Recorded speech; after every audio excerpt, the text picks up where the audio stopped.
Hello, it's Shinji time! Good morning, hello, hello! As always, it's Brunch and Build. I'm Salem. I hope everyone is having a good time. I was having some technical difficulties because I woke up late, and then on top of that, my laptop just decided that now is the time to, like, not work properly, and that was not good. But she's alive, and that's what matters. Alive, and that's what matters. Bjorning. Good Bjorning. But several things are happening. I have a lot to talk about, actually. I've been doing a lot these past couple weeks. As you may know, if you don't recall, I was out last weekend because I was in the wilderness. I was camping. Up in the north. I went to go visit a friend who lives in New Hampshire with some of my other friends, and we drove up to Maine, and I was all the way in Maine camping. It was a really good time. I did a lot of things happened to me, but we will wait to get more into it because I have a new kit to introduce. This one that I've been very excited about, and that's Mechatro Shinji! That's Mechatro Shinji! He's finally here! It's time! I'm so excited. I've been wanting to try these, like, MechatroWeGo kits for a little while because I've always thought they're, like, really cute. They're, like, the little bean-shaped robots. I've always thought they're really cute, but I don't know, man. I had yet to, like, really go for one. So I don't know, I was just waiting. It's like one of those things that lived in my brain for a little while, but then Mechatro did a collab with Evangelion. I'm like, okay, well, now legally I have to build these kits. And I have managed to obtain Shinji and also Rei. But obviously today we're starting with unit, well, I guess technically for going in order we should have started with Rei because she's unit 0, but I want to do Shinji, so we're doing Shinji.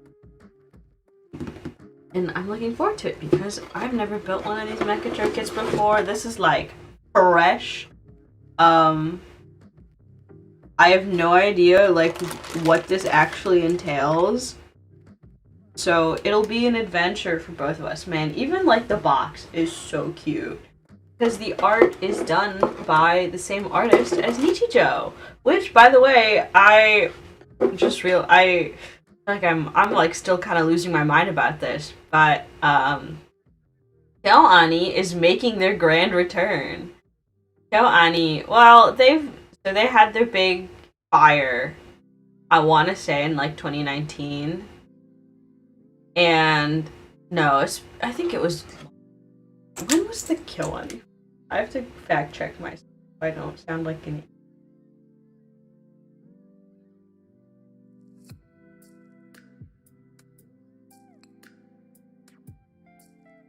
It was in... Yeah, it was 2019. I was right. It is 2019.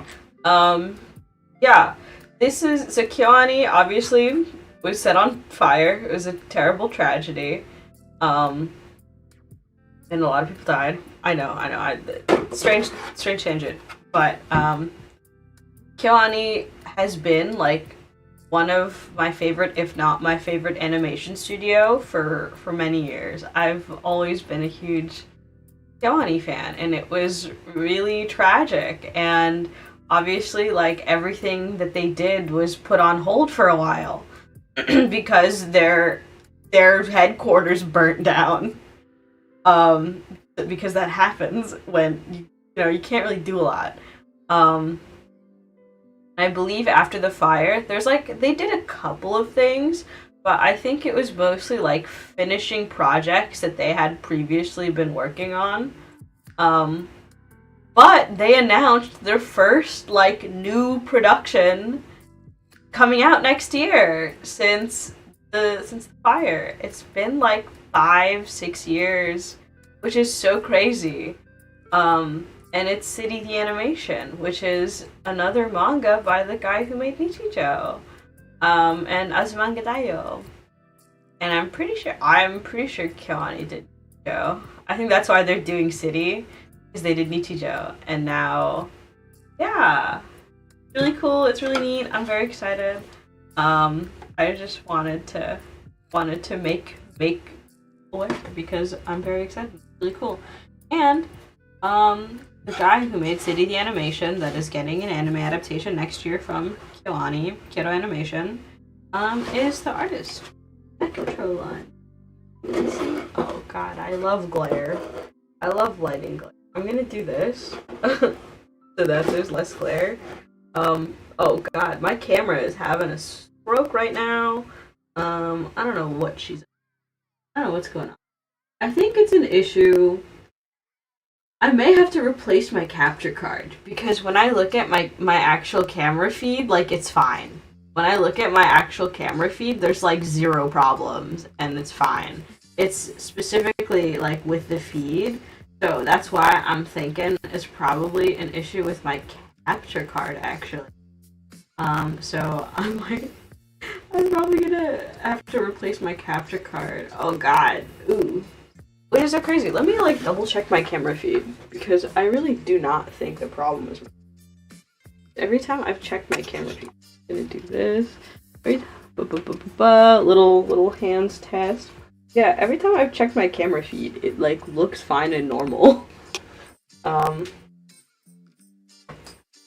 really do think it's just like an issue with my capture card, which is very annoying. Yeah, like, these glitches are not on my camera feed, so my capture card. Oh god, ooh, she is not having a good time right now. Oh man, I might. Capture card is exploding. I'm just assuming it's my capture card. I'm pretty sure it's not my camera. I feel like it's. That's what kind of. It sounds like I'm one of those moms that like I could never.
God, I love technology. Okay. I think we're okay for now. But it's I can be one of those like one of those overprotective parents that are like, it could never be my son. Which, by the way, I don't understand. I feel like I would be how can you be a parent and not realize it? The kids suck, you know? Kids suck. In like affectionately. I don't hate kids. I'm not one of those people that like violently hates children because that's weirder, honestly. If a kid is having a behavioral problem, 99% of the time, it is most definitely the parent's fault. I per se, even 100% of the time. It's like a parental problem. So I don't understand people that like decide to make their personality hating. Anyway, that's a weird tangent that I don't think is a good time to go on this tangent. Because we have a Shinji to look at. Oh my god. The art is so nice. The art's so nice. Like, I want to, like, frame this as an art print. Like, I want to frame this as a print. Like, this is so cute. And here's the little manual he folds out, which is kind of funky and makes things kind of confusing. But it's fine, I guess. We'll figure it out. We're all in this together. Ooh, there's Shinji. Do I have to paint Shinji? Is that what I have to do? I think I may have to... Wait, are these... They're water slides! Decals are water slides! I'm so happy. I was so worried that, like, a kit like this, which is, like, not super complicated, usually they don't go through the effort of, like, giving you water slides. Well, to be fair, these kits are pretty big freaking expensive. These kits are pretty expensive, so I'm like, you better be giving me water slides. But to be fair, my real grade Evangelion didn't even give me water slides. I had to buy. So they also released the decals as water slides. I had to buy them as water slides separately. I had to buy them, which I still have yet to apply, by the way. They're just living in my tool. But Unit 01's decals, like the official real grade Unit 01, didn't even come with water slides. They just gave you stickers, which look so ugly, which are so ugly. Especially on, like, a sleek, beautiful real grade, like Unit 01, which is, like, such a nice build. I love Unit 01. But, yeah, but, which is so crazy that they give me water slides for Shinji, for Mechatro Shinji. Excellent. And they give me his little eyes. Yeah, I think I have to paint Shinji. I have to paint Shinji because he comes blank. I just have to build him and then paint him, which is fine, I guess. I can paint Shinji, but the thing is, I don't have any skin-colored paint. I might have to go buy some, like, skin paint. Because I love that they give me how to make Shinji's skin. They give me a recipe for Shinji's skin. Yeah. I can probably replicate, like, the pants and stuff, but I would most definitely need to... and the conch shell. I have to paint that guy too. I would most definitely need to buy some skin tone paint. Because usually I've never painted like I've always been too scared to paint like skin. Because I can do metal, I can do mecha, I've painted like mechs before, and I've done a bit of painting on like my mecha girls, but the mecha girl painting that I've done is mostly just like touch-ups to their armor. I've never, like, seriously repainted a mecha girl, and it scares me. Because I'm, like, way less confident in my ability to paint people. Like, I've done facial touch-ups, but again, that's never, like, repainting their skin and stuff. Like, I've watched so many YouTube videos about it. Like, one of my favorite, model kit YouTubers does, like, mecha girl customs, and they're so well made. It's insane. They're so well made, and I really want to do one someday, but I'm still too scared to paint skin. But I guess for Shinji, I have to buy skin colored paint. So if I want like well, I guess Shinji is already skin colored. I guess I might just be able to get away with keeping him like this. I could probably just do detail paint. I feel like I could probably get away with just doing detail paint. I take everything back. I will not begin this personal growth journey quite yet.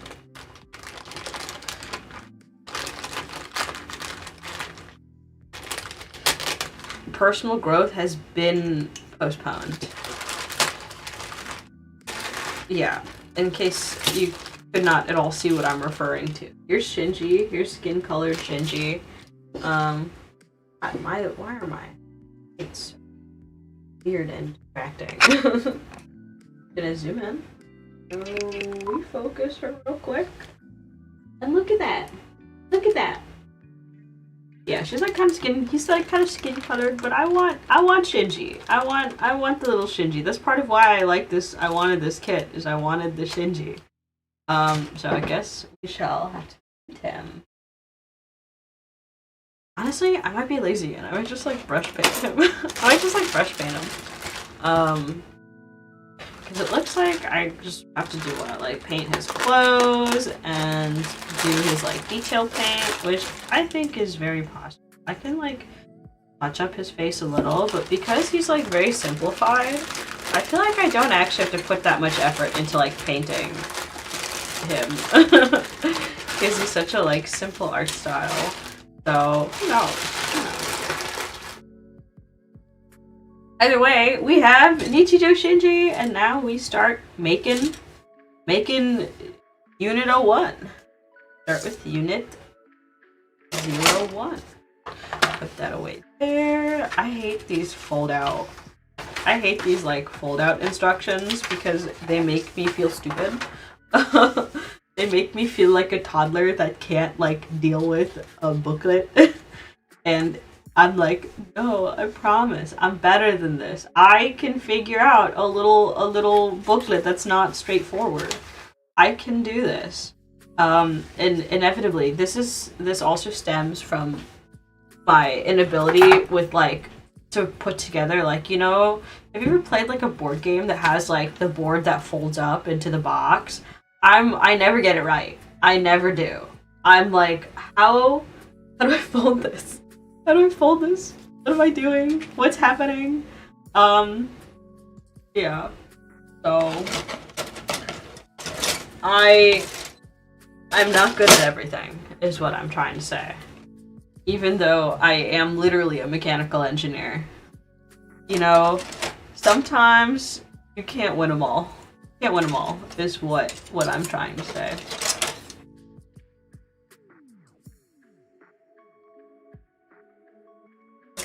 Runner, which is, I was gonna say it's a black runner, but all of these runners are either purple or black, so it makes it kind of hard to figure out which is which. Well, that's kind of a lie. There's one orange and one red. There's one orange and one red bumper, but wow, I love words. Runner. There's one runner. I don't know why in my brain I was like, bumper. That's not even remotely close to the word for what these are, but it's fine. At least I'm not saying sprues like a war gamer. Who do you think I am? Someone who plays a war game? I would never. I would never. Nor the fact that, well, actually, I'm not a war gamer. I never have been. I've tried them. I've tried Warhammer. I tried to be that guy. It just is not for me. It just is not for me. I really, truly do not have the patience. I like the kits, though. I do like the kits sometimes. Like, I have built a bunch of them. I've built, like, several Warhammer kits just, like, genuinely for fun. Like, I don't play the game. I don't play the game. I simply vibe. It reminds me of...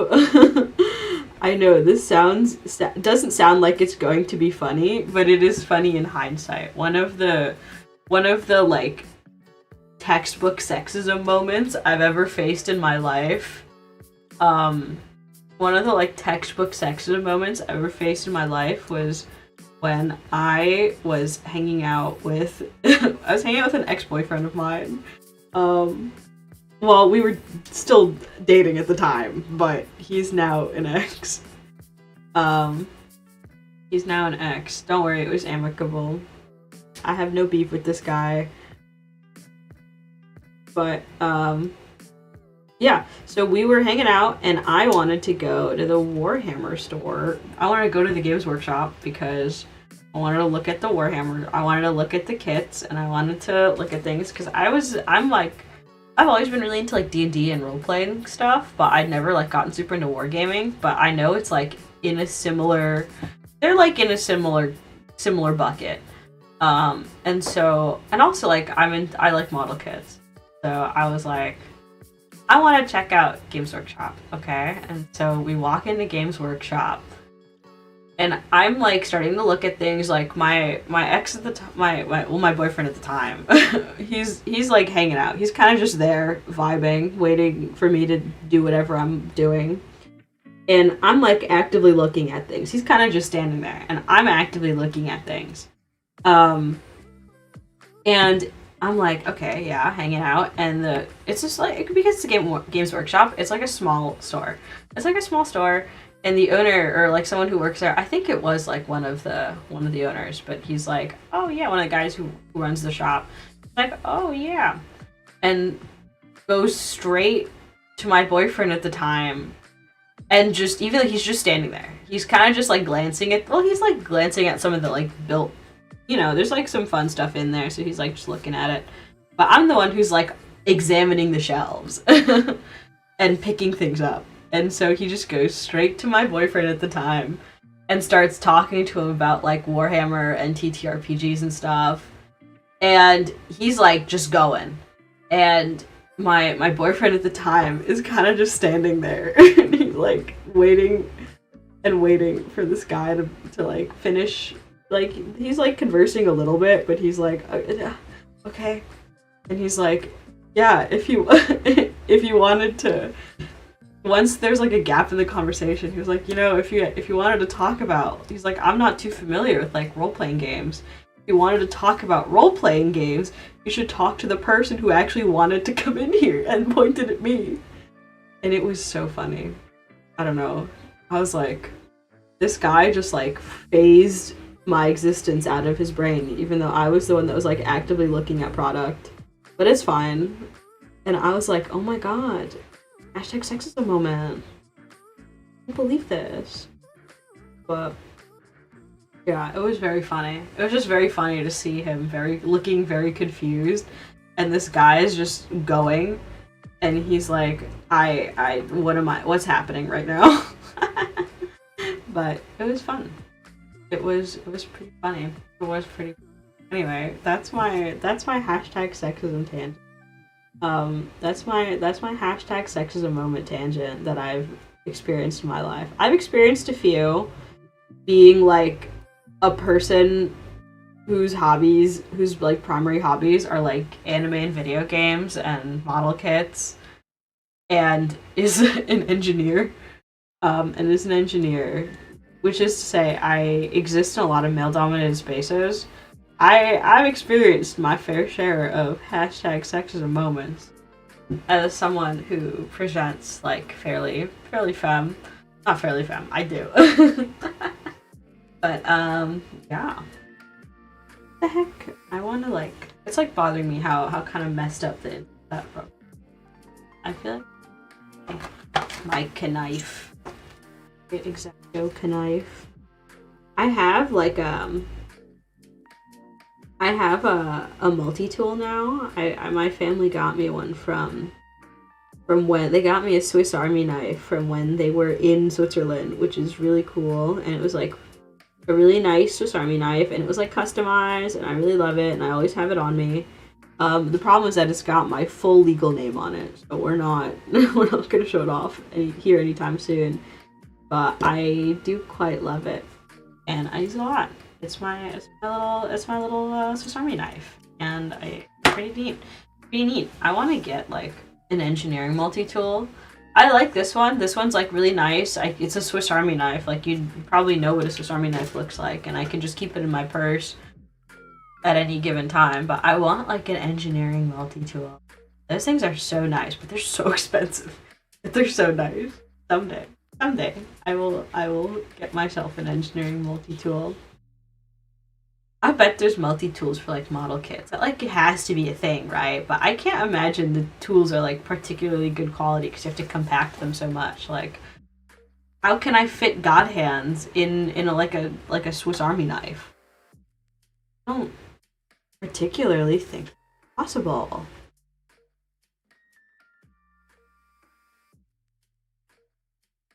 Please refer to the order on the side.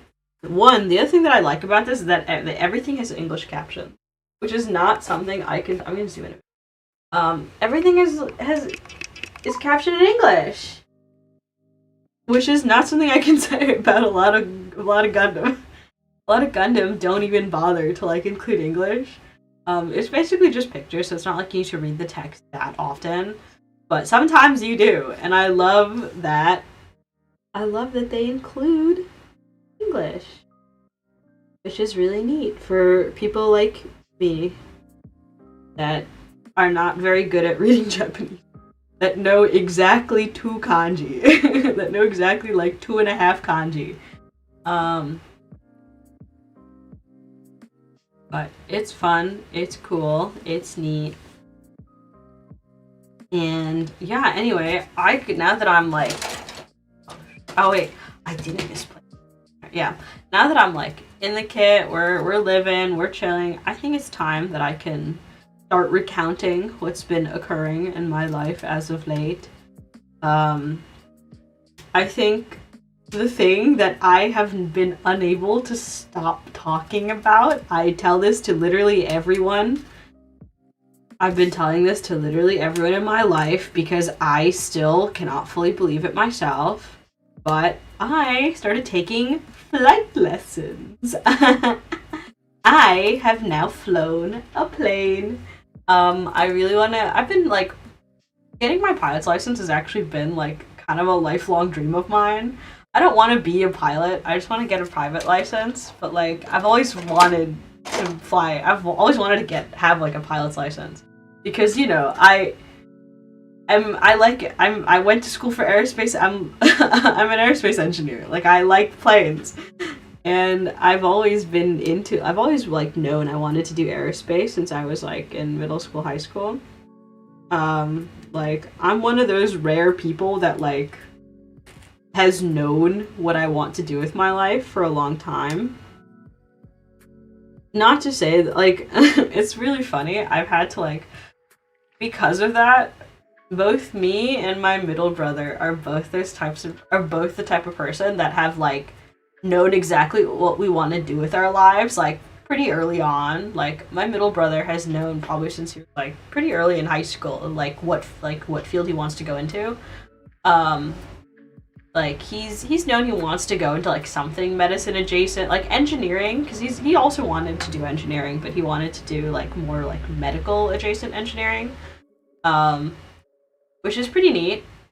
And he's also known that like since early high school, and as have I have known that I wanted to do aerospace like since middle school and early high school. And I feel really bad because it gave my mother very skewed expectations for my youngest brother, because my mom, I remember she was like so stressed once my youngest brother was like in like 9th, 10th grade, and she's like, oh my god, he has no idea what he wants to do with his life. What's wrong with him? And I really had to like give her a reality check and be like, you know, he's the more normal one to not know what you want to do with your life at 15. Like, that's the more normal thing. It's our, like, your other kids are just freaks. Your other children are just freaks. So luckily my youngest brother is starting his own life out, and I'm very happy for him.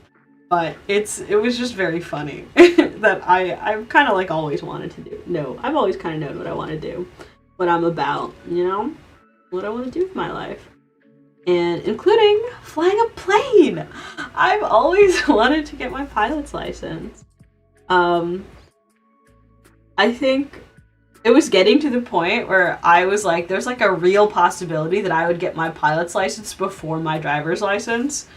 Because I just kept putting off my driver's license. But now I have my driver's license, so I can't say that I got one before. But it's still pretty neck and neck that I got my driver's license like 6 months ago, and now I'm already working on the pilot's license. But anyway, the story of how I got to fly a plane is quite something. So, one of my friends that I was camping with, the friend that I was visiting, is a CFI, which is a flight instructor, a certified flight instructor. They're very cool. and they know that I've been like wanting to get my pilot's license and whatnot. And like I was like, okay, cool. And they're like, you know, if the weather's good, we can maybe even go up in like we could rent like a small plane. We could even go up in the air. And I was like, oh my God, that sounds insane. I would love to. And so that's exactly what we do. The weather's kind of nice. Weather's nice. The other thing is, this is at like perfect sunset. This is sunset. It's like beautiful. We're in Maine. So the leaves are just starting to turn. We're in the mountains. It is like literally postcard beautiful. And so we go up. Keep in mind, I've never been in like the smaller, that one was a Cessna. So I've never been in like a small plane, like a turboprop or like a Cessna. Cessna is a turboprop. But anyway, I've never been in one of these small planes before. I've only ever been on like big planes, like jumbo jets, which are very different from smaller planes. If anyone has ever taken like any aerospace courses in college, like we mostly work with those small planes. We don't work with stuff like jets as often. Well, we do a little bit, but like I remember like my senior, like my aerospace thesis was designing like a little turboprop, which is one of these planes, like the little propeller ones. And so most of like my studies and a lot of my like calculations and theoretical work has been with these little planes, which I've never been on. And I think the reason why is just easier to do things on like a smaller scale, and it just is a much better teaching thing to like design and work with these smaller planes. Because everything is like affects everything so much more when you don't have to deal with like I don't remember, like the mass of a jumbo jet is like incomprehensible. The mass of a jumbo jet is like incomprehensible. And so yeah, it was like such an insane experience to like be in one of these smaller planes, and I'm like looking at the components, like I'm looking at the flaps and the ailerons, and I'm like, I've literally like seen I look at the cross section. I can see like when it's moving, you can see the cross section, and I'm like, I've seen this 1 million times. I've calculated the airflow in this 1 million times. It's so crazy to like see it in real life. Like, of course I see it on like big planes too. That's why whenever I have to fly somewhere, I always purposefully pick like, I like picking seats near the wing so I can look at it. But I've never, like with these smaller planes it's a little different, because it's like this is exactly what I've looked at and what I've calculated for and what I've designed for in school, and I'm now seeing it like in real life, and it's so insane because it's like I've done the like drag calculations for how much, depending on how you angle the flaps and all of that stuff, and it's so crazy to like see it in real life, see the angle of the flaps changing, and feel the drag upon my body, where I'm like, oh my God, it's not like, because that's like the thing when you study something for a while, is that you get and just see it as like charts and diagrams and stuff, that like you get kind of desensitized to it. But I was like suddenly like, oh my God, yeah, all of these things are real. All of these things are real, and they mean something, and they do something. And it just like, it sounds kind of stupid, but like, I don't know, it just kind of, it was just like such an insane experience to me. It was like honestly one of the best days of my life. It was honestly like one of the best days of my life. I had such a good time. And so basically what happened, this is like a little 2-seater plane. My friend was like, okay, you go on this side and I'll go on this side. And I'm like, okay. And the way it works is that there's 2 sets of controls that are connected to each other. So my friend, like, you know, we take off, is explaining to me like what he's doing, and I just assume I'm just like, okay, yeah, you know, walking me through how like the physics and how, like, the mechanics of how these things work and why he's doing certain things and all the procedures that you have to go through before you take off. And I was like, okay, cool. And so we take off, we're in the air, we're flying. And by the way, I have my camera with me this whole time. Because I'm like, there's no way I'm not taking photos. It's like, literally looks like the sky looks like a postcard. Like, there's no way I'm not taking photos. And so I have my camera, and we're like up in the air, and he's like, give me your camera. And I was like, what do you mean, give you my camera? And so he takes my camera, and he's holding my camera. Keep in mind, his hands are on my camera, and he's like, by the way, you're sitting in the pilot seat. You should steer the plane now. And I'm like, what? I'm what? Like, it's not like, you know, he couldn't steer the plane, obviously, because the controls are connected. But it was so jarring that it's like, by the way, I'm not currently steering the plane. You should do that. You should be doing that. And I'm like, oh, okay. And once I got over my, like, I mean, I think I was just shell-shocked the whole time. I really was just, like, jumped, because I just assumed, at least this first time, is just going to be, like, verbal explanation of how things, like, what's happening, and I was like, okay, but then it's like, by the way, you should fly the plane right now, because I'm not holding it. I'm not the one holding the controls. And I'm like, what do you mean you're not the one holding the controls? Which was which is honestly harrowing, but very fun. I have to, yeah. It really was, I have to steer the plane. It really was an Oppenheimer moment. I think it's extra funny, because I'm pretty sure he's related to Oppenheimer. Like, some distant relation. Not to, like, expose this person. Ah, shoot, what if people... I wonder if you could, like, find someone based off that. I hope not. I really hope not. In which case, I would feel very bad. The plane that I'm in the pilot seat of, I have to fly it? Yeah. And it was kind of crazy. I flew a plane, and then we went back up later. Except this time was, like, I knew what was happening, and this time was like, okay, this one's, like, a lesson. I knew this was going to be a flight lesson, and I knew I would be... The second time I went up, I was like, okay, I know what's happening now. I'm going to be flying the plane, because I'm learning how to fly a plane. And, like, yeah. And yeah. But the first time, I thought I was going to have a heart attack. I was like, I'm doing what? No, otherwise, I was, like, so insanely happy. I was, like, so insanely happy. The photos that I took up there, by the way, came out really nice. I may post them at some point. I took a lot of really nice photos while we were camping. Because obviously, we're, like, in the middle of nowhere. I have zero signal, zero Wi-Fi. So I just, like, don't even really bother with my phone. Didn't really bother with my phone most of the time. I just had my camera. And so I took a lot of photos with my camera. And I had a really good time. I got a lot of nice photos. It was really neat. And I may post some of the ones that aren't, like, doxing my friends.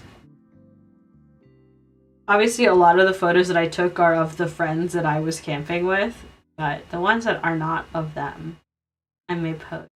I might post them. Because there's my friend, when he took my camera, by the way, this is my film, my film camera. He took my film camera. He's never used a film camera in his life. And he's like, I'm gonna he took a selfie with it of me. And I was like, it was genuinely a miracle that it came out good. I hate to say it, because again, this is my fully mechanical, like, this is not point and shoot. This is, like, my fully manual camera. And it was like, by the grace of God, I also, like, in like that split second I was looking up, and it just like came out like a really nice photo, and I'm very happy with it. Happy. It came out so nice, and I had such a good time. We were like cheating hiking. I had access to a cabin, so I could like take a shower, and I wasn't like really roughing it. Like we were out in the woods, you know, but you know, we could also just go to the cabin and take a shower, you know, if we have to. So it was kind of like a little bit of fake camping, glamping, if you will, but it was still very fun. I had a really good time. I'm like really on an outdoorsy kick lately. I'm like, something like possessed me, and I'm like, I want to go camping. I'm like, mind, I've not been camping since I was 12 years old. Hello, thank you for joining. I'm building, shoot, where's the front page? I'm building Mechatro Shinji. I'm building Mechatro Unit 01. Which is very fun, very exciting. It's a kit I've been wanting to build for a while. Well, it's a line I've been wanting to try out for a while, and recently I have been able to obtain Shinji, because MechatroWeGo are like a line of model kits I've been like thinking about for a while, and now that they've collabed with Evangelion, I'm like, well, legally now I have to build it. Well, now I have no choice in this matter.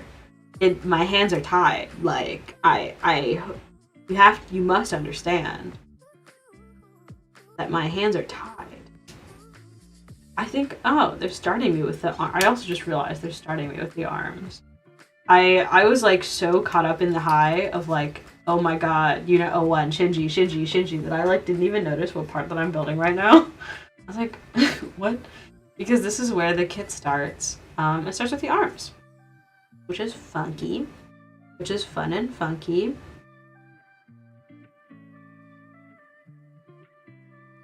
But yeah, I am also talking about my camping trip while we work on Shinji. Well, technically, I'm probably not even gonna do Shinji on stream because I have to paint Shinji.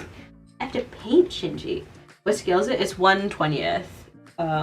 Yeah, I believe it is, 1/20th scale. Which is fun and funky, but it's like, not quite the same as... It's 1/20th scale, but it's not like, huge. It's a 1/20th... Whoop! Oops. I was trying to check something. This is not what I wanted to do.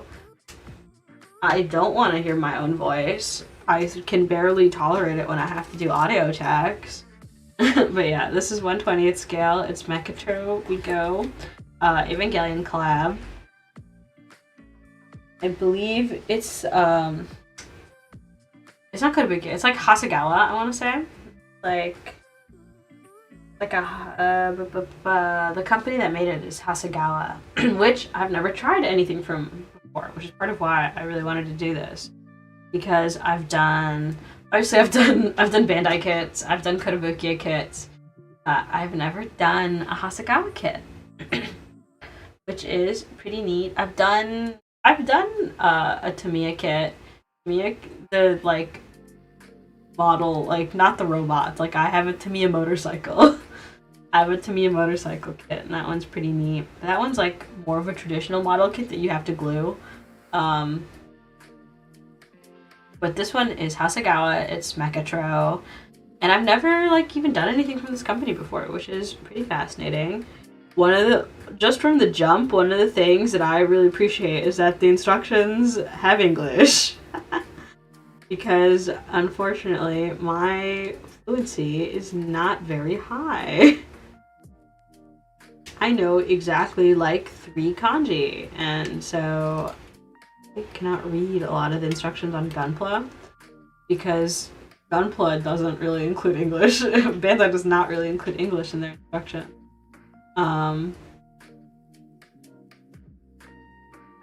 They just said, figure it out, I guess. And usually I don't really need to like, read a lot of the text in it, but if sometimes I do, and then I have to whip out the Google Translate.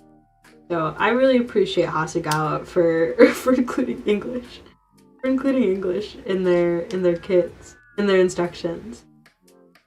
It's so confusing. See, this is the one runner that's like really easy to find because it's the token orange runner.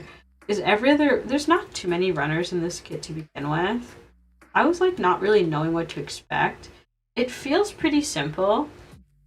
It feels like a pretty simple build. Like there's not that many runners. Like this is the entire. I should zoom out a little bit when I. This is the entire like this and like a couple other ones that are small. Like the entire stack of runners for this guy. So it's not like a super complicated kit. But it's pretty neat. I feel like it does, even though it's like, because it's 1/20th scale, it feels like kind of more complicated than a high grade. I'm not entirely sure how big this thing's actually going to end up being. I can't imagine it's going to be like that big. Just based off of like the parts that I'm looking at. I imagine that it probably is roughly the size of like a high grade. I've built 1/12, 1/18, and 28 millimeters. I do stop motion animation and build my own sets for filming, and I'm an avid sculptor and semi-pro painter. And I'm painting full time right now, 58 hours a week. That's so cool. That's so neat. I stop motion stuff I love stop motion. I have so much respect for people that do stop motion. I've built my Tamiya kit. What scale was my Tamiya? I'm literally looking at the box right now. I don't remember what scale it was.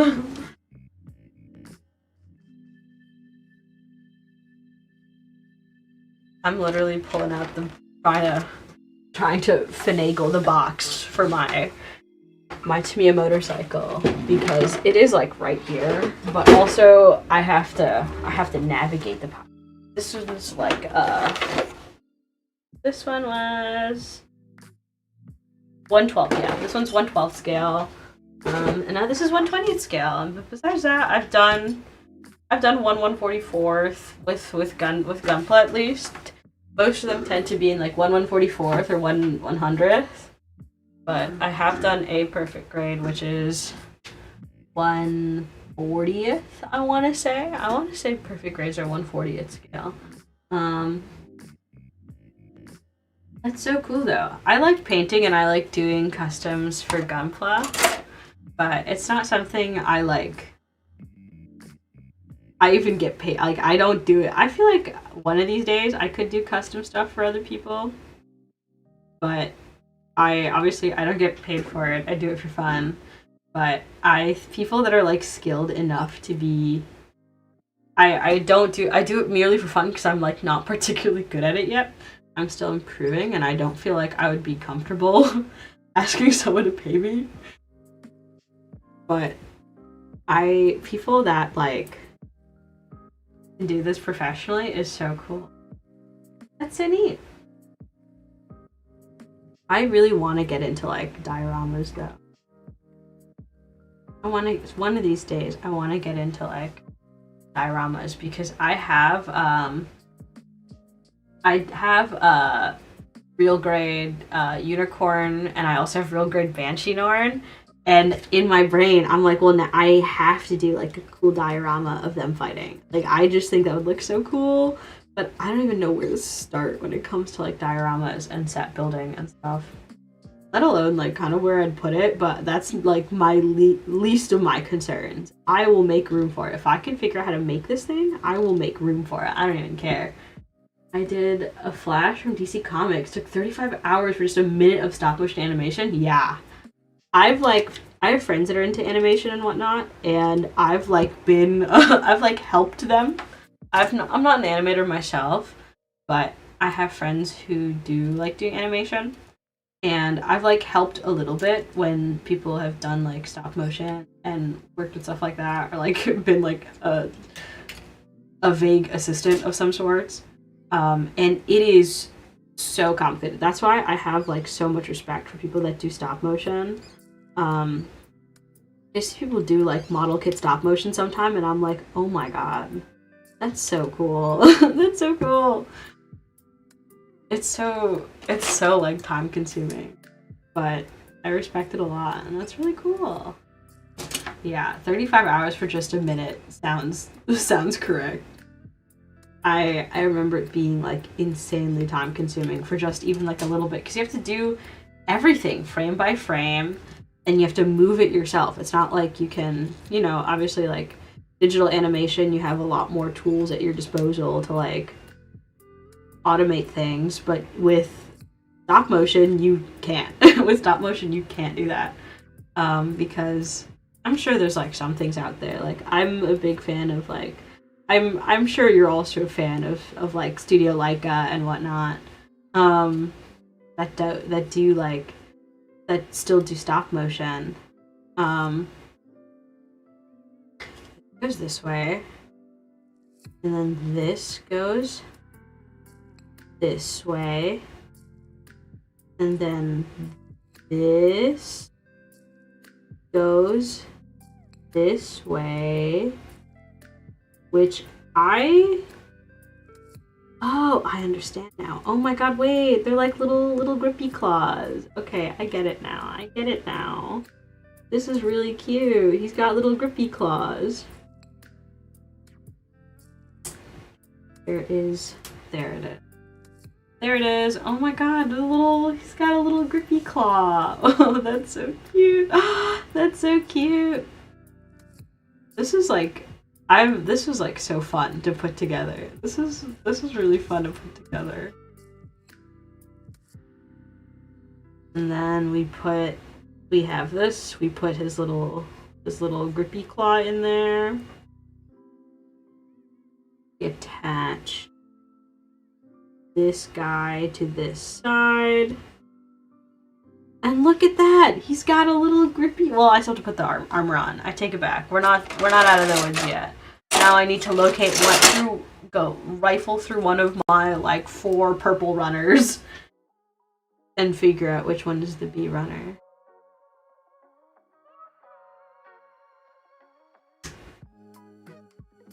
But, I'm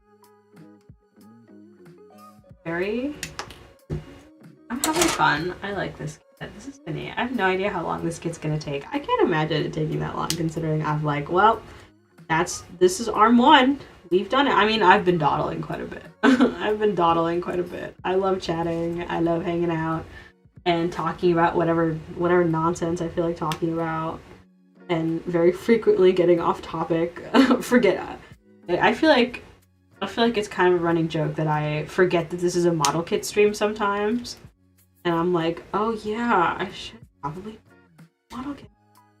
But I joke, I do love model kit.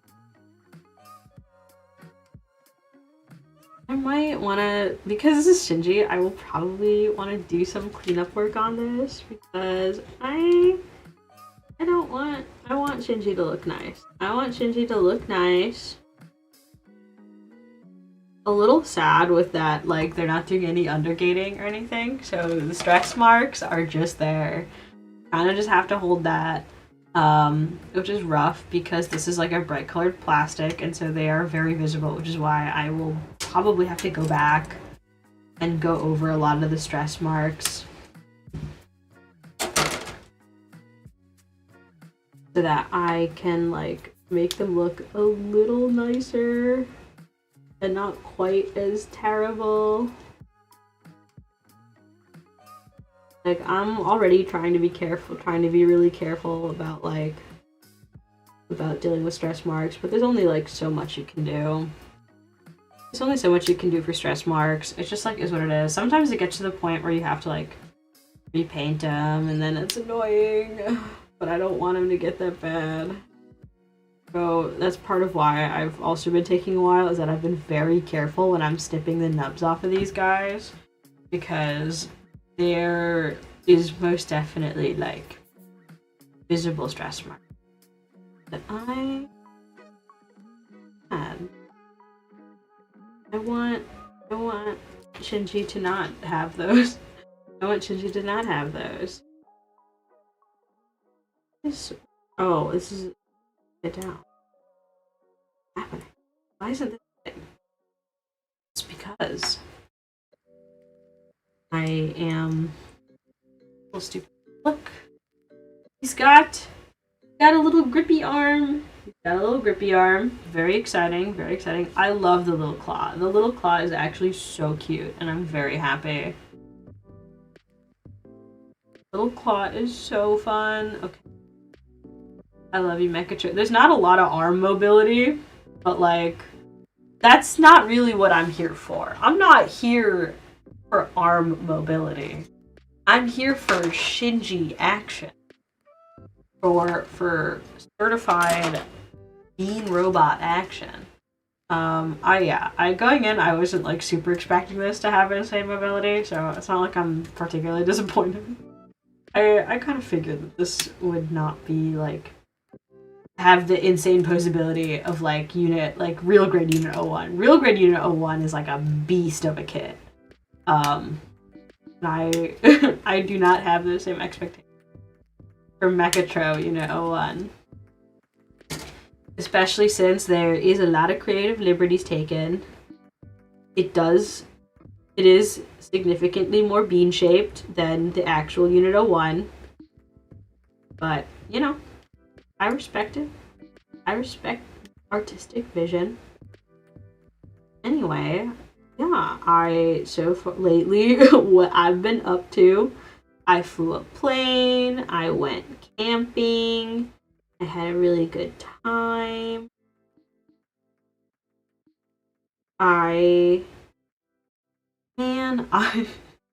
I entered, so Kodansha is doing a bunch of like author signing, like mangaka signing events in the city, and they're all lottery based.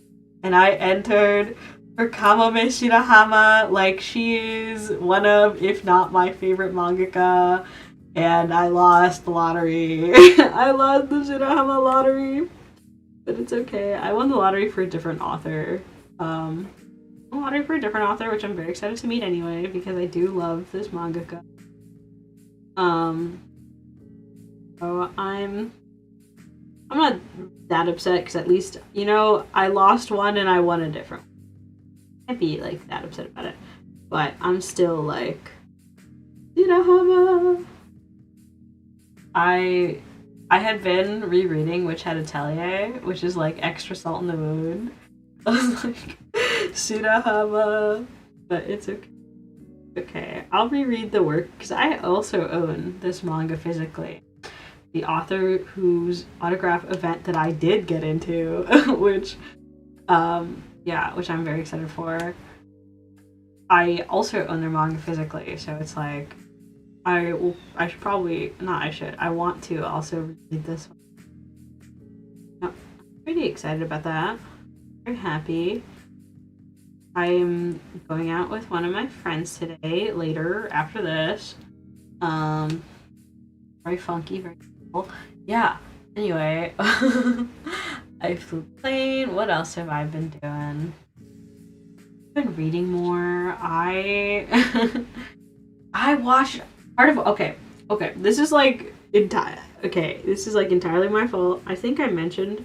I don't know if you could see it in pre-chat. I don't entirely know how pre-chat works. I don't know like how stuff is archived, like if things are even archived on there. So I'm like, I have no idea if anyone saw this, but part of what made me late was that I woke up late this morning. Part of why I was late is because I just woke up late this morning. I overslept, and then I had issues with my computer. But the reason why I overslept is most definitely my own. I have no one to blame but myself. It's because I went to bed really late. That's the other thing that I love about my friends and I all being in our like mid to late 20s, is that I mean, part of it was probably we were camping and thus very tired all the time because we were like hiking and doing outdoor stuff all day. But it's also like, we're like, okay, it's 11 p.m. Good night. Good night, guys. It's like 11 p.m. Good night. And it was very nice. It was very nice. Because I have a bedtime now. If I sleep too late, then it like messes up my entire life. I'm like, on weekdays, man, I aim for going to bed by like 11. Because I have to wake up so early for work. You know, I don't have my like, I don't have my like teenage constitution anymore that like somehow let me stay up till 4 a.m. and then wake up at 6 a.m. to go to school, be at school all day, then do extracurriculars, and then repeat the cycle all over again without even a drop of coffee or anything, without even like a drop of like coffee or anything. I don't like coffee, which by the way, I am still incredibly sad about. I had a moment of hubris the other day. You know, Paris Baguette has launched their fall menu, which is very tasty, by the way. I love Paris Baguette. They've launched their new fall menu, and I was like, oh my god, I want to try some of the new fall items. Like the summer menu had this like watermelon refresher, which was really good. It was like this watermelon lemonade that was really good. And obviously fall comes in with the pumpkin spice latte. And for context, I've never liked coffee. Not once in my life have I ever liked coffee. Like, I don't even understand. I don't even like the smell of coffee. Like, I can't stand it. I can't eat, like, coffee-flavored things. Like, I can't eat coffee ice cream or anything like that. I think the only coffee-flavored thing that I can stand is tiramisu. And that's, like, so far removed from coffee-flavored that I can, like, I can tolerate it. But actual coffee, I can't do it. And it is, believe me, not from a lack of trying. It is not from lack of trying. Like, genuinely, coffee culture and everything about it is so, like, appealing to me. Because I love pretentious little things that I can obsess over the minutia about. Which coffee is 100% one of. Especially when it comes to, like, cooking. And, like, I end up with a product I can eat. Like, I love cooking and baking, and I mean, I love tea is like what I make up, how I make up for it, is I'm a big tea person. But, coffee culture is so much, like, more pervasive, it's so much more, like, expansive than tea. Well, it depends. Tea is pretty insane, too. I do go, like, I have an entire cabinet in my home dedicated to tea. Like, my kitchen is not that big. My kitchen is not that big. I have 2 cabinets. Like, I have 2 big cabinets total, and like a few smaller, like 2, like the overhead, you know, cabinets that you reach up into. I have 2 of them. And one of them is just for tea. Like, that's how dedicated I am to tea. And even then, I have like a little shelf expansion on that cabinet because I have so much like tea peripherals. It's crazy.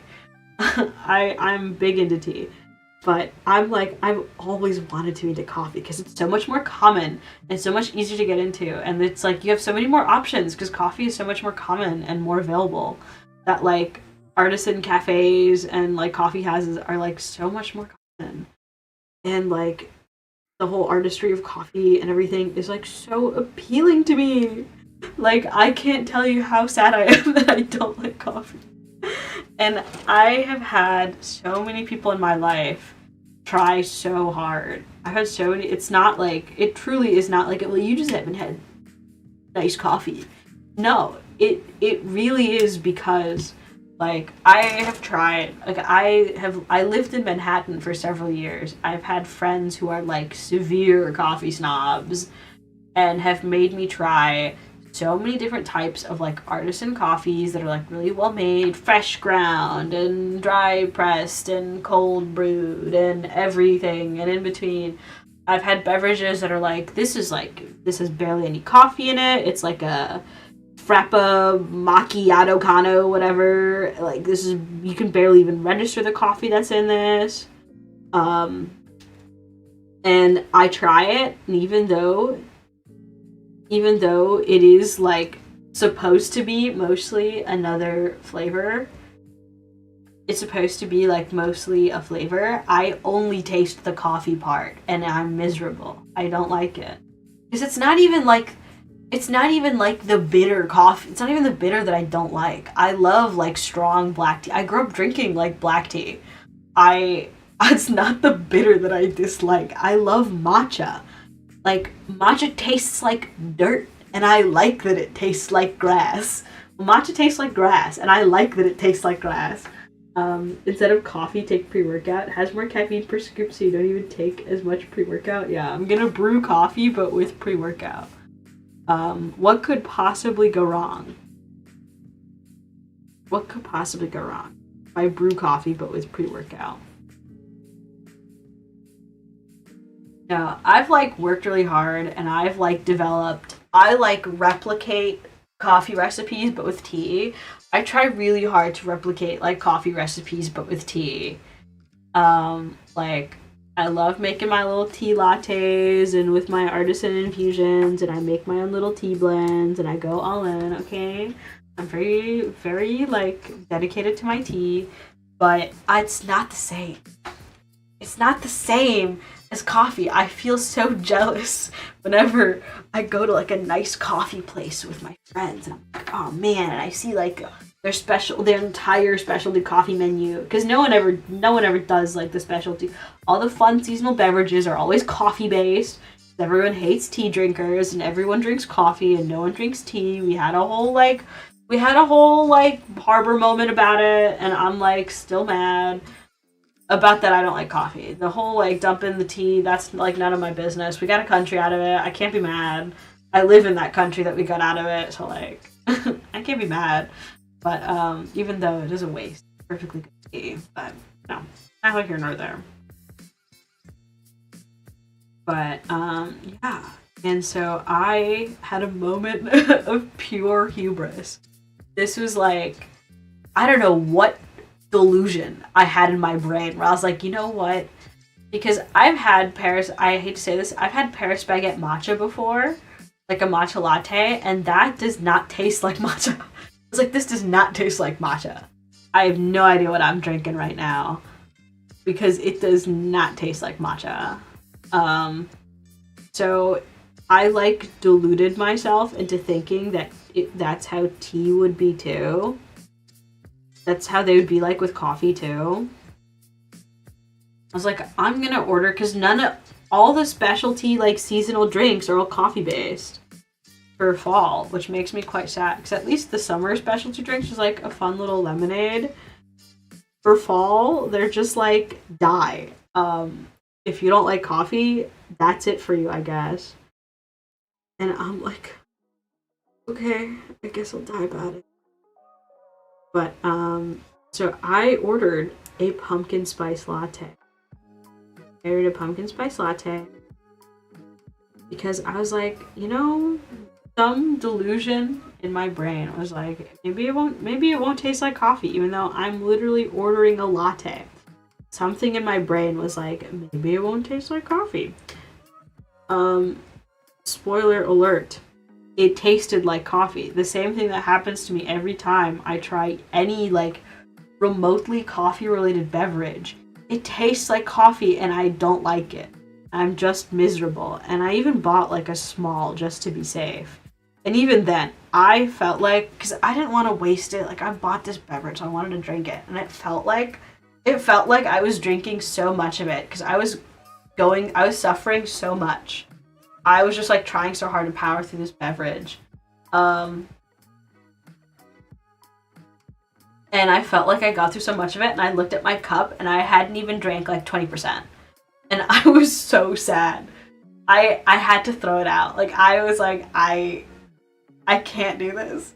I can't do this. It's, yeah, Koffenheimer moment. I was genuinely so sad. I was genuinely so sad about it. I was like, my life ended. It's over. I'm going to cry.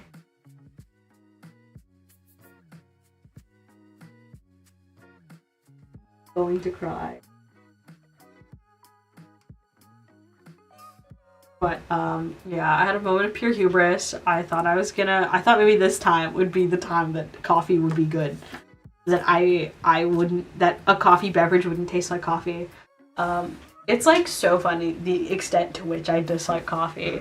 Like, I don't even understand why. Because again, it's not like the fact that it's bitter. I like bitter. I love strong tea. It's not, the fact that it's bitter does not bother me. It is so specifically like the taste of coffee. And I've had people in my life be like, wow, that's so surprising that I don't like coffee. Because so often it's like, wow, you really seem like someone who would, I've been straight up told that I seem like someone who would like coffee. And I think they're right. And I think they're right. And it hurts. It hurts me. Because I don't like coffee. And I've never enjoyed it. And I just can't. It's just like a thing that I can't participate in. That it just like makes me sad. Especially because there's like so much. Like, it's to the point where I think this story is very funny, but my mom is like a huge coffee person. My mom is a huge coffee person. Like, she's like the kind of person, she's like, I'm not functional until I drink my coffee in the morning. Like, she is a big coffee person. She always has been. But for some reason, when she was pregnant with me, she couldn't drink coffee. Drinking coffee made her nauseous when she was pregnant with me, but not with my brothers. It was only with, she's like, maybe it's just like a pregnancy thing, but she didn't have that with my brothers. She could like tolerate it when it was with my brothers, but with me, absolutely not. So I like to say I've hated coffee since before I was born, which is literally true. That I've, to the point where my mother couldn't even drink coffee when she was pregnant with me, which is insane. That like, this is the odds that I was trying to fight. Like, I don't know what in my brain thought that I could, like, I've mostly surrendered in this, I've definitely surrendered in this war of like, you know, you can't win. I can't win. I've literally disliked coffee since before I was born. Like, it really was a hubris moment that I had of thinking that I could enjoy this pumpkin spice latte. But I will say, the like food stuff for Paris Baguette fall menu, banger. They have this like pumpkin Danish, really good. The little, I think it's neat. I like Paris Baguette. Paris Baguette's really neat. And yeah, if you have a chance, their fall menu is, they should pay me. I'm like advertising them for free. They should pay me. I should get sponsored. Paris Baguette, if you're out there and you want to sponsor me, please. I have spent so much money at Paris Baguette.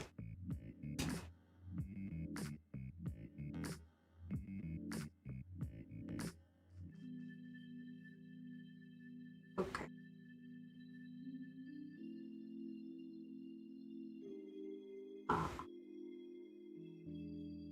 I want to get his little arms done.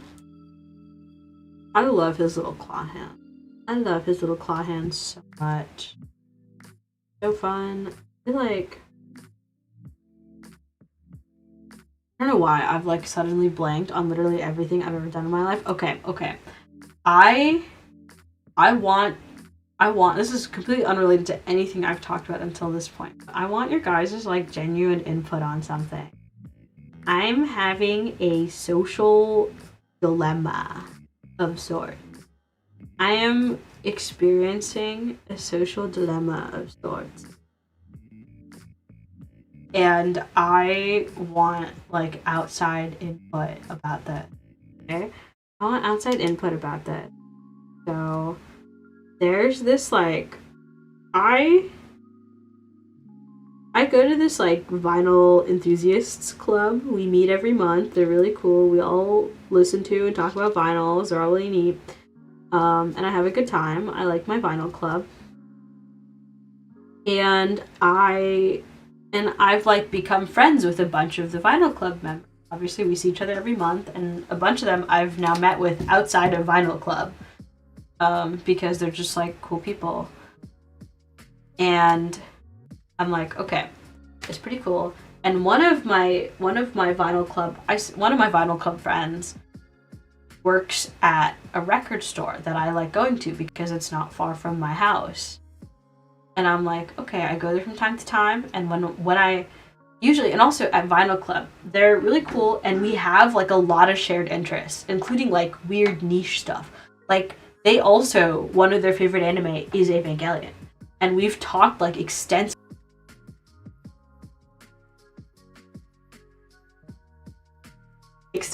about Evangelion.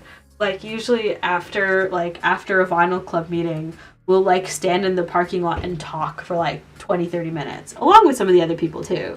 It's not just like two people, not just like two, but like, you know, sometimes it's like me and them and like a couple other people, or sometimes like it's some combination, but it's always like at least the two of us that have these like stand there for like an extra 20-30 minutes just talking about random stuff, because we have a lot of overlapping interests.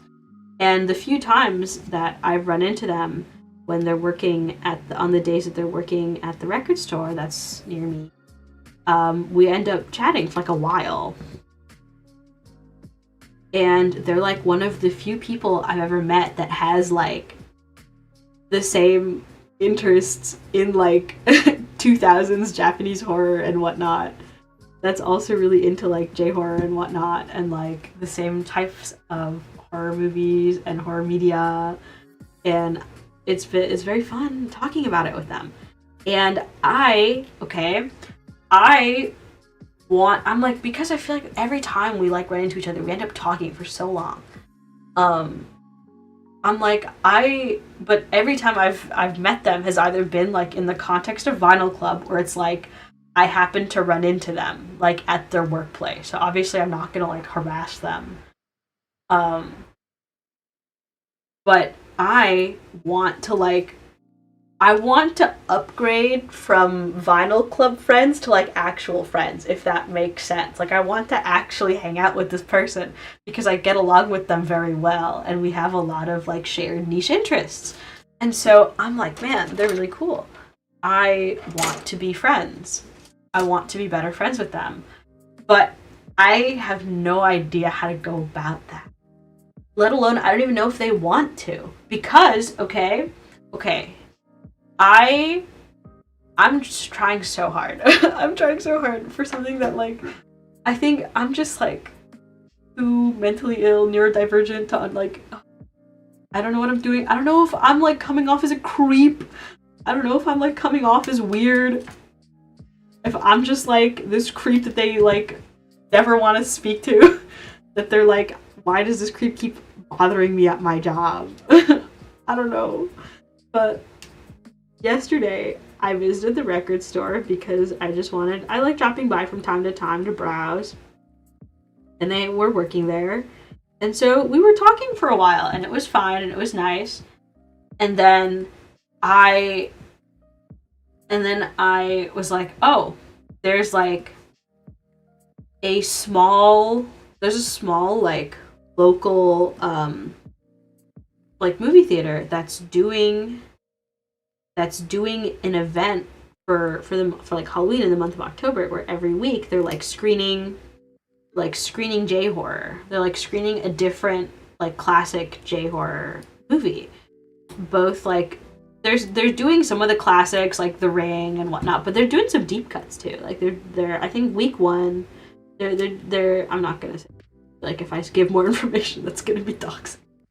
But they're playing a bunch of like really cool day horror, and I'm probably going to go to it because the first movie is like a really good like classic, but it's like the father of experimental Japanese horror. It's such a fascinating, good movie, and I've always wanted to see it in theaters. I've never seen it in like a big screen. I've only ever seen it like in my home. Um, and so I mentioned this to them. I was like, "Oh yeah, the theater, they're doing these like weekly screenings of J horror movies, which is like a shared interest that we have already established." And I said, "I'm probably going to go to the one next week." And I thought, I didn't say it explicitly, but I was like, you can come. I was like, the implication was like, you can come, like, we can go together if you want. We can, like, meet up. We can, like, do this. And they were like, "Oh, okay, that's cool. I hope you have fun. I might go. I'm not sure." Like, they weren't explicitly like, "I'll go, like, I'll see if I can go with you." They were like, "I'll see if I might also be like," I don't know, man. I felt like such a creep because I was like, "Oh my god, do you not actually want to hang out with me?" Because I felt like I was pretty clear in the implication that I wanted to hang out. But they weren't like super explicitly like, "Yeah, I'll go with you." They weren't like explicitly like, "Yeah, I'll think about going with you," because they're like, "I'll check my schedule and whatnot. I don't know if I can make it. I don't know if I can go." And I'm like, "Okay, yeah, that's cool." And so later when I was leaving, I was like, "Oh yeah, either I see you like at Final Club or maybe I'll see you next week at the movie." They're like, "Yeah, maybe." And so I'm like, I don't know if this is like a we can go, if this is like accepting my, like, again it depends on like their schedule or whatever. But I'm like, but does the fact that they're like checking their schedule mean that they're like, we can like, is this like a thing that we both happen to be going to individually and that we're not like meeting up, or is this like a, like, I don't, but also am I like a freak? Am I coming off as like a creep for for wanting to hang out? Like, because it felt like they weren't as interested in like hanging out. And I'm like, I don't know, man. I thought we've been getting along pretty well. Oh, there's a piece that I totally forgot to include. I thought we were getting along pretty well, and I'm like, okay. I thought we were getting along well, and I just like want to be friends. I just want to be better friends because I think they're really cool, and they're like one of the few people in my life that like shares an interest in, like, shares a very similar taste in horror with me. And I'm like, I think that would be neat. But I'm like, am I the creep in this situation? Do they just like not want to be friends with me? Like, do they not? Because I want to be better friends with them. But I don't know how to like do that, let alone if they even want to be better friends. Because right now the impression I'm getting is like, but maybe I wasn't like clear about it. Maybe I wasn't like clear about it. About like, "Oh, do you want to go with me?" But I thought the implication was pretty there because I was like, "Oh, they're doing this screening and I'm probably going." And I mentioned this knowing this is a thing that I think they would like to do. And they're like, "Oh yeah, maybe, I've seen this movie in like a screening before, but I might want to go again." I don't know. They were like very, like treating it like it might be like a thing that they're doing on their own, if that makes sense. Again, I'm awful at reading people. That's why I feel like I'm a terrible like narrator for this. I'm like a terrible narrator for this. But the struggle remains nonetheless. And I'm like, ugh, now I'm really scared that I like came off kind of like a creep. Now I'm worried that I'm like, they think I'm weird now. And they're like, this person is like so like weirdly attached. Why do they keep trying to like talk to me, hang out with me? I don't I don't know. I love overthinking things, in case you could not tell. I love overthinking things.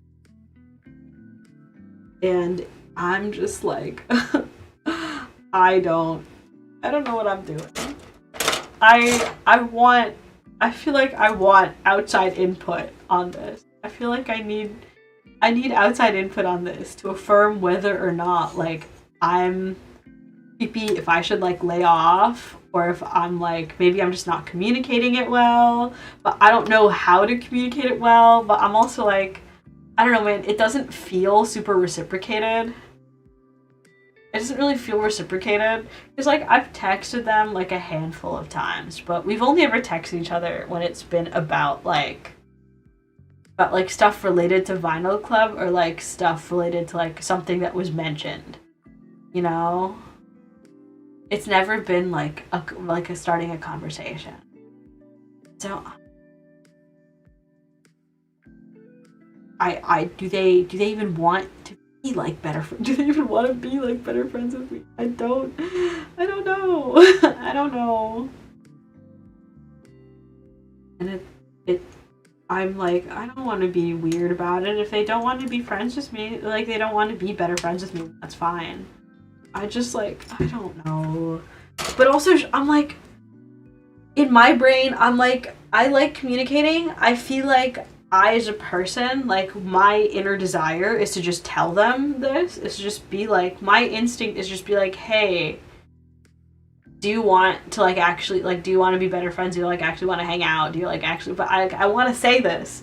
But, like, society is so complicated, and I don't want them to, like, because I know that's, like, a weird thing to do. To be like, hey, do you want to be my friend? Like, that's weird, and people don't do that.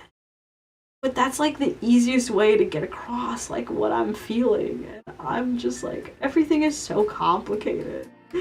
Being alive is so complicated. I just want to be friends. I just want to, like, make friends, hang out with this person that I think is cool. And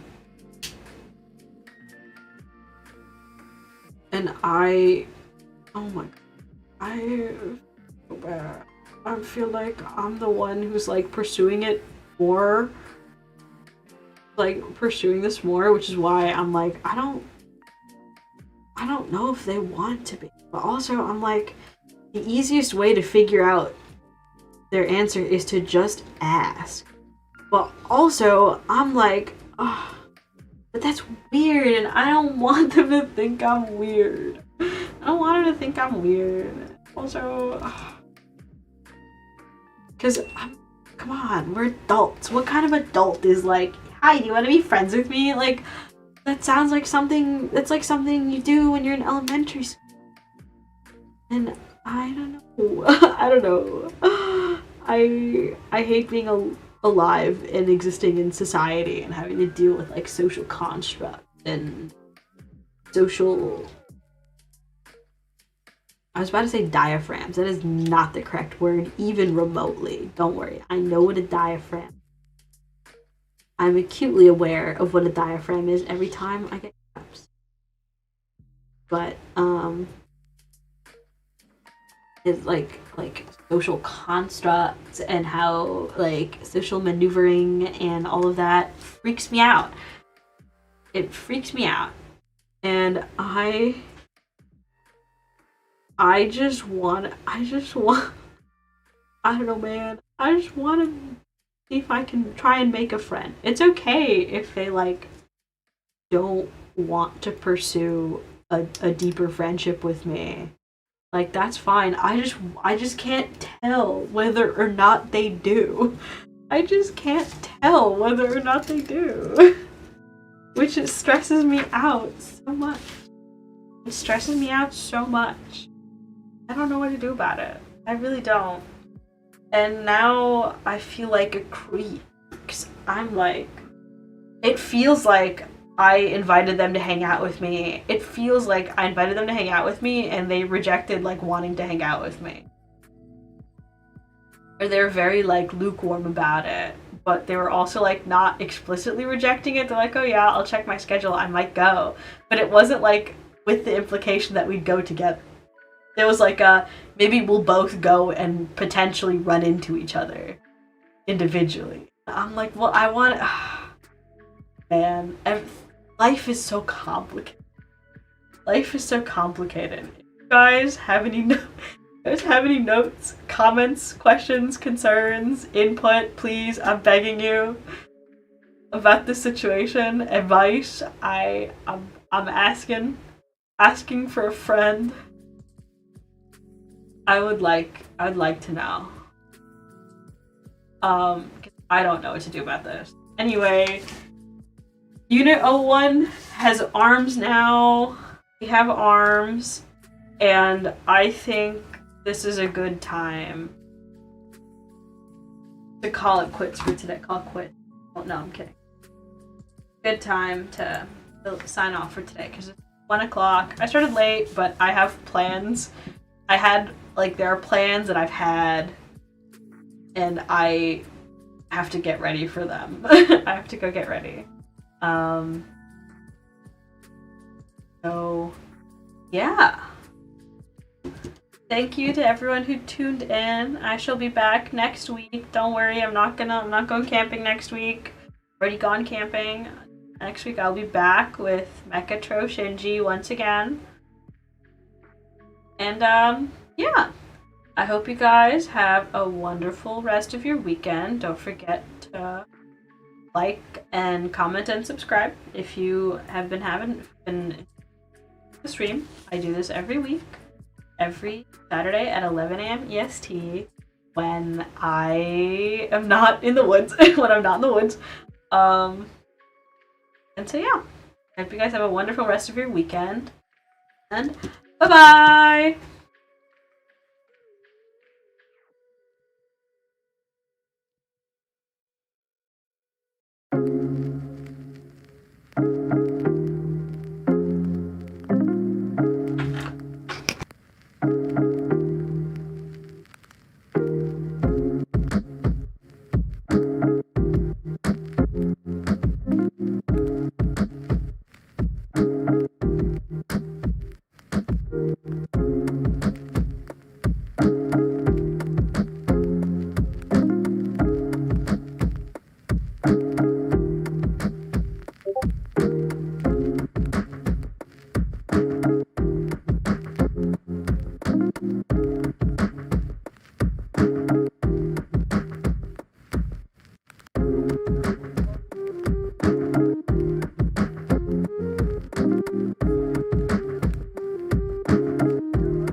Thank you.